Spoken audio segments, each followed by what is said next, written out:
Hola, me llamo Daniel Ardi y este es mi trabajo de historia.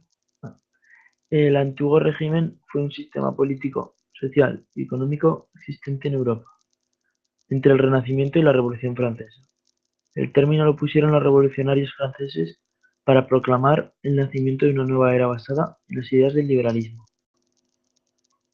Durante los siglos XVI y XVII, los monarcas europeos alcanzaron todo el poder de forma progresiva, hasta que desembocó en el absolutismo.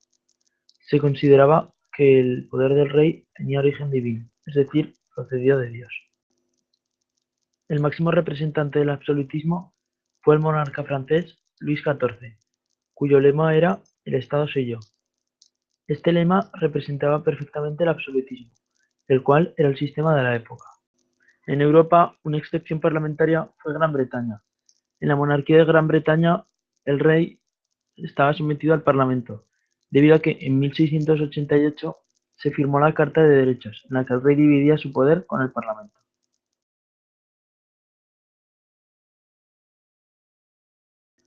Hobbes, un defensor de la monarquía absoluta, escribió su obra Leviatán, que la escribió en 1615 durante la Revolución Inglesa.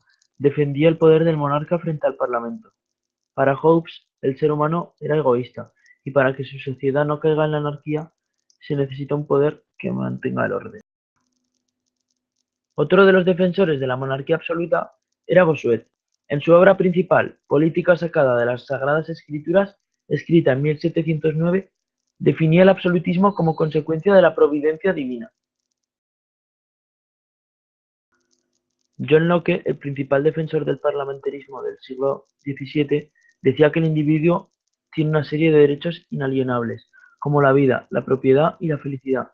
Para Locke, la soberanía residía en los individuos, y para evitar la arbitrariedad del gobierno, defendía la separación de poderes entre el poder legislativo, el ejecutivo y el judicial, y de baja productividad, que utilizaba técnicas muy antiguas, con aperos rudimentarios y con la aplicación del barbecho en campo abierto como sistema de cultivo predominante.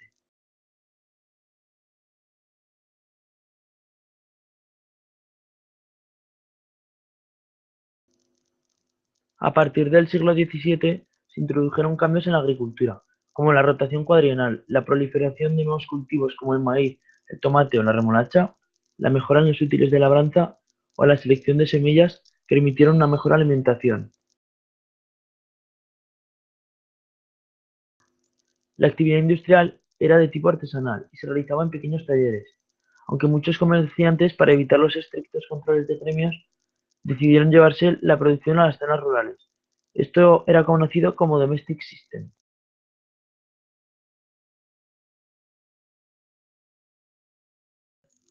El comercio interior se realizaba por caminos, ríos y canales, mediante carruajes y barcos de vela o remo, aunque se veía dificultado por la existencia de las aduanas que encarecían el transporte. El comercio exterior, basado en el comercio triangular, que consistía en que desde Europa se mandaban manufacturas a África, donde se compraban esclavos que eran llevados a América, para conseguir materia prima y mandarla a Europa para hacer manufacturas, y así repetir el ciclo varias veces. Los esclavos en África eran comprados o secuestrados, separándolos así de sus familias y llevándolos a América para trabajar en la recogida de materias primas para llevarlas a Europa.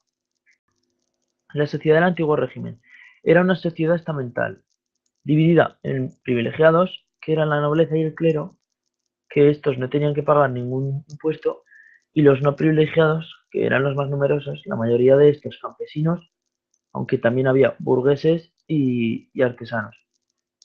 Estos sí que tenían que pagar impuestos, al contrario que de la nobleza. El poder de la nobleza procedía de la época feudal. Su poder, fundamentado en la función militar, se fue transformando progresivamente a lo largo de los años como elemento de afirmación de la autoridad real. La nobleza se encontraba dividida en dos grupos, la nobleza baja y la nobleza alta. El clero, dividido en clero regular y secular. El clero, durante la Edad Media, se había convertido en fuente de legitimación del poder real. Los reyes buscaban el apoyo de la Iglesia para afirmar su autoridad ante la nobleza. El clero también estaba dividido en clero alto y bajo. El tercer estado estaba dividido en tres grupos: Los campesinos, que eran el grupo más numeroso, tenían condiciones de vida muy diversas. Algunos tenían tierras propias, es decir, que tenían una mejor vida, pero otros, que no tenían tierras propias, vivían en unas condiciones muy lamentables. El segundo grupo eran los artesanos. Estaban controlados por los gremios. Los gremios controlaban el acceso al oficio y eran responsables de la producción y la comercialización de las manufacturas. Los artesanos eran o maestros o aprendices. Los aprendices vivían en la casa del maestro, aprendiendo así el oficio. La burguesía, el tercer grupo del tercer estado, fue cogiendo más importancia, llegando así a estar justo por debajo de la nobleza. Incluso algunos burgueses consiguieron juntarse con la nobleza a través del matrimonio de sus hijos.